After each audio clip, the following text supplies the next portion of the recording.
সাহেবের 16তম বার্ষিক পবিত্র ওরস মোবারকে আজকের এই অনুষ্ঠানে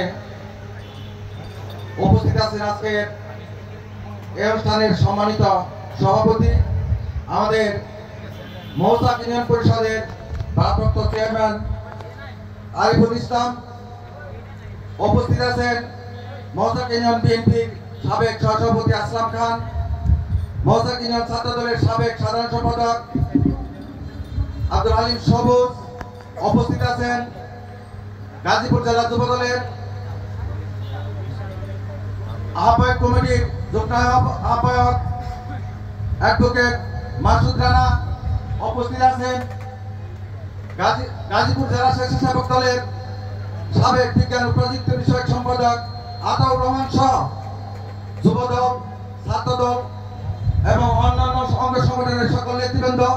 আর আজকের অনুষ্ঠানকে সুন্দর এবং সার্থক করার জন্য আজকে এই মঞ্চের সামনে সবচেয়ে দামি মানুষ যারা তারা এই মঞ্চের সামনে বসে আছে আজকের অনুষ্ঠানকে সুন্দর এবং সার্থক করার জন্য।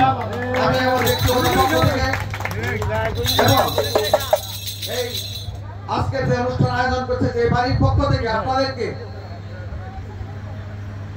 ধন্যবাদ এবং মোবারকবাদ জানাচ্ছি। কারণ আপনারা এখন বক্তব্য শোনার জন্য এখানে বসে কষ্ট করে বসে নেই, আপনারা যে উদ্দেশ্যে আজকে এখানে এসে বসে রয়েছেন সেই শিল্পীদ্বয় উপস্থিত আছেন।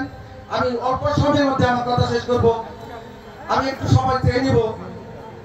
অনেক বক্তায় বলেছেন সামনে জাতীয় সংসদ নির্বাচন, সেই নির্বাচনে অনেকদিন পরে আপনাদের মূল্যবান ভোটটা আপনারা দিতে পারবেন। সেই নির্বাচনকে উছিলা করে উদ্দেশ্য করে আজকে বাংলাদেশে নতুন একটা কথা শোনা যাচ্ছে যে ভোটের মাধ্যমে নাকি বেহেশত কিনা যায়। আপনারা সবাই বিবেকবান মানুষ, আমরা এতদিন কিন্তু এই কথা এই হাদিসটা শুনি না, ইদানিং এই হাদিসটা শোনা যাচ্ছে। কারণ একটা গুপ্ত সংগঠন তারা এই প্রচার চালাচ্ছে। আপনাদের বিবেক বুদ্ধি জ্ঞান আল্লাহ পাক আপনাদেরকে দিয়েছেন, আপনাদের বিবেক বুদ্ধি দিয়ে জ্ঞান দিয়ে বিচার বিশ্লেষণ করে আপনারা আপনাদের মূল্যবান ভোটটা দিবেন। কাকে এই ভোটটা দিলে এই দেশটা সুন্দরভাবে পরিচালনা করতে পারবেন। আপনারা তাদের চরিত্র এতদিন দেখেছে, আমরা মনে করছি তাদের চরিত্র ফুলের মতো পবিত্র, আজকে তাদের অরিজিনাল চরিত্র অনেক জায়গায় ফুটে উঠতেছে।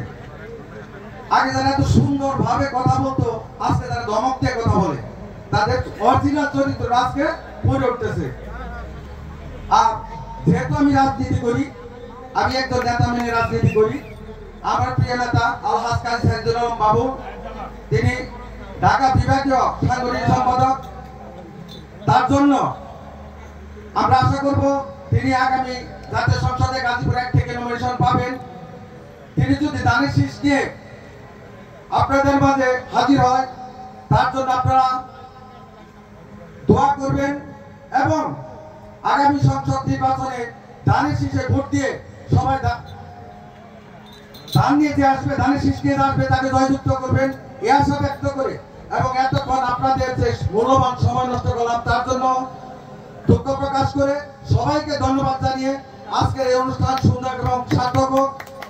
সবাই আপনারা আজকে সুন্দর সুন্দর গান শুনে জ্ঞান অর্জন করবেন এই আশা ব্যক্ত করে সবাইকে ধন্যবাদ জানিয়ে আমি আমার কথা শেষ করছি। সবাইকে ধন্যবাদ। আসসালামু আলাইকুম এবং আজকের এই অনুষ্ঠানের শুভ উদ্বোধন ঘোষণা করছি।